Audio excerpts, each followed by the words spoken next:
Fala pessoal, tudo bem com vocês?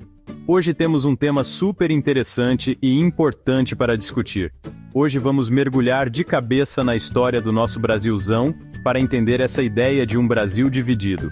Vamos explorar como essa divisão começou e como ela evoluiu ao longo dos séculos. E não pensem que isso é coisa nova não. Desde o tempo em que os portugueses chegaram por aqui, rolava um papo de fragmentação. Eles trouxeram consigo a ideia de dividir e conquistar. Lembram das capitanias hereditárias? Pois é, o Brasil era dividido em vários pedaços, cada um com seu próprio dono. Essas divisões iniciais já mostravam como seria difícil unificar um território tão vasto. E essa dificuldade de administrar um território continental como o nosso, sempre foi um desafio e tanto. Imagine só, um país do tamanho de um continente, com tantas culturas e povos diferentes. Aí, ao longo dos anos, rolaram vários movimentos separatistas, tipo a galera lá do Nordeste, com a Confederação do Equador, e os gaúchos na Revolução Farroupilha. Esses movimentos mostravam a insatisfação de várias regiões com o poder central. E essas revoltas, mesmo sendo contidas, mostraram que o Brasil tinha suas diferenças regionais e que nem todo mundo pensava igual sobre o futuro do país. Cada região tinha suas próprias necessidades e desejos. A Proclamação da República, lá em 1889, tentou dar uma equilibrada, buscando um meio-termo entre o poder central e as vontades de cada região. Foi uma tentativa de unificar o país, mas as diferenças continuaram a existir. Mas, mesmo assim, as diferenças sociais e a vontade de autonomia continuaram a gerar debates sobre como o Brasil deveria ser dividido.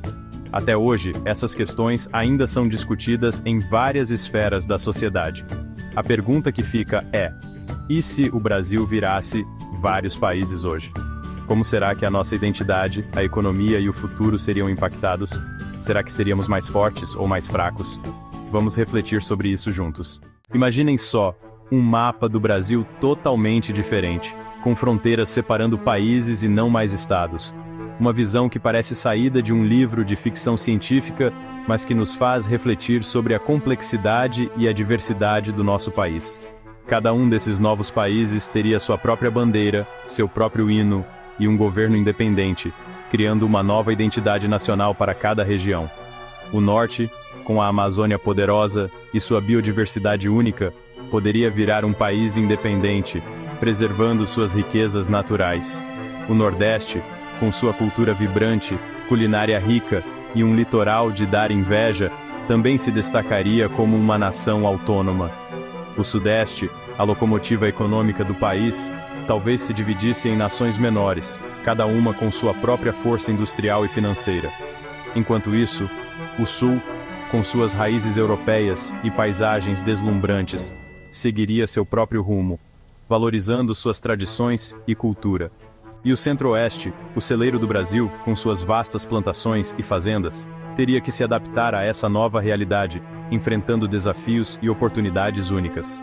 Mas não se enganem, essa fragmentação traria um caminhão de desafios. A criação de novas fronteiras exigiria negociações complexas e um esforço conjunto para manter a paz e a estabilidade.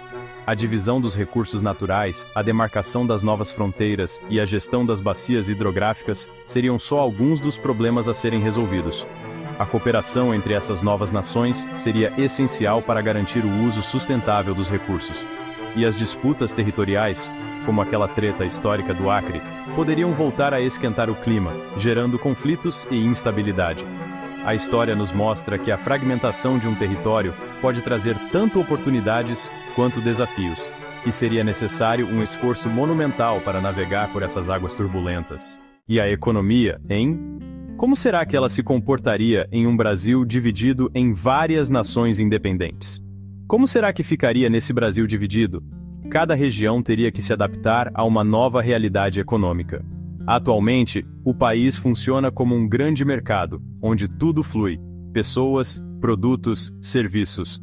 A integração facilita o comércio e a circulação de bens, mas com a criação de novas nações, cada uma com sua própria moeda e política econômica, as coisas mudariam radicalmente. A estabilidade econômica poderia ser abalada. Tem gente que defende a ideia de que a descentralização do poder econômico seria uma mão na roda para as regiões menos favorecidas. Elas poderiam ter mais autonomia para decidir onde investir. Sem depender tanto do governo central, essas novas nações poderiam investir pesado em infraestrutura, saúde e educação, dando um gás no desenvolvimento local. Isso poderia reduzir desigualdades regionais. Só que a fragmentação também teria seu lado negativo. A criação de novas fronteiras traria desafios logísticos e econômicos. A criação de barreiras comerciais e alfandegárias aumentaria a burocracia e os custos. O comércio entre as novas nações seria mais complicado e caro.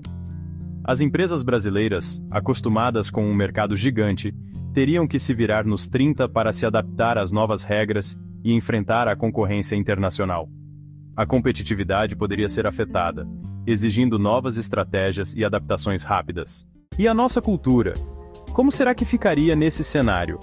O Brasil, famoso pela sua diversidade cultural, se tornaria um mosaico de nações, cada uma com suas características e costumes próprios. A língua portuguesa, que hoje nos une, poderia sofrer alterações regionais, assim como aconteceu com o latim depois do Império Romano. As tradições, antes compartilhadas e celebradas de norte a sul, seriam reinterpretadas dentro de cada nova nação. Na política, a divisão do Brasil resultaria em diferentes sistemas de governo. As novas nações, livres para escolher seus próprios caminhos, poderiam optar por modelos presidencialistas, parlamentaristas ou até mesmo monárquicos. As relações diplomáticas entre elas, antes inexistentes, teriam que ser construídas do zero, exigindo tempo, diálogo e, principalmente, boa vontade. Para entendermos melhor as consequências de um Brasil dividido, precisamos comparar essa ideia com a nossa realidade atual. O Brasil, como um país unido, tem um peso enorme no cenário internacional, tanto na política quanto na economia. A nossa diversidade cultural, muitas vezes vista como um desafio, é também uma fonte riquíssima de inovação. A união permite que a gente circule livremente entre os estados, conhecendo diferentes culturas, climas e aproveitando as oportunidades que aparecem. A economia, impulsionada por um mercado interno gigante, se beneficia da união entre as regiões. Mas não podemos fechar os olhos para os problemas. A desigualdade social, a corrupção e a violência são desafios que precisam ser enfrentados. A concentração de poder e recursos em algumas regiões aumenta as tensões e o sentimento de abandono em outras. A divisão do Brasil, apesar de parecer tentadora em alguns pontos, teria um preço alto a se pagar. A fragmentação política enfraqueceria o país lá fora, diminuindo nosso poder de negociação em blocos econômicos e fóruns internacionais. A instabilidade gerada pela redefinição de fronteiras e a disputa por recursos naturais poderia até mesmo levar a conflitos armados entre as novas nações. A história nos mostra que a separação, muitas vezes, anda de mãos dadas com a violência e a instabilidade política. E a perda da identidade nacional seria um baque e tanto para o povo brasileiro. A nossa cultura riquíssima, construída ao longo de séculos, seria diluída em um mosaico de identidades fragmentadas. Apesar dos perrengues, a gente acredita que a união faz a força. Um Brasil unido, com um objetivo em comum, tem um potencial de desenvolvimento muito maior do que a soma de suas partes. A força da união está na nossa capacidade de superar as diferenças e construir um futuro melhor para todos. A diversidade, em vez de nos dividir, deve ser vista como um trunfo, uma fonte inesgotável de criatividade, inovação e desenvolvimento humano. A união dá voz ao Brasil no cenário internacional, permitindo que a gente defenda nossos interesses e contribua para um mundo mais justo e sustentável. A solidariedade entre as regiões, na prática, significa distribuir recursos e promover o desenvolvimento social para construir um país mais justo e igualitário. A conversa sobre a unidade nacional vai além da divisão territorial. Estamos falando sobre o tipo de Brasil que queremos deixar para os nossos filhos e netos. Um Brasil fragmentado, dividido por interesses regionais e disputas políticas, estaria fadado à instabilidade e à perda de relevância no mundo. Para construir um Brasil mais justo, próspero e influente, precisamos unir forças. É preciso fortalecer os laços que nos unem, valorizar a riqueza da nossa diversidade e lutar incansavelmente para superar as desigualdades que ainda persistem. O Brasil tem um papel fundamental na construção de um futuro mais promissor para a humanidade. Para isso, precisamos estar unidos, fortalecer a nossa democracia, investir em educação, ciência e tecnologia, e promover o desenvolvimento sustentável em todas as regiões do país. E aí, pessoal, o que vocês pensam sobre tudo isso?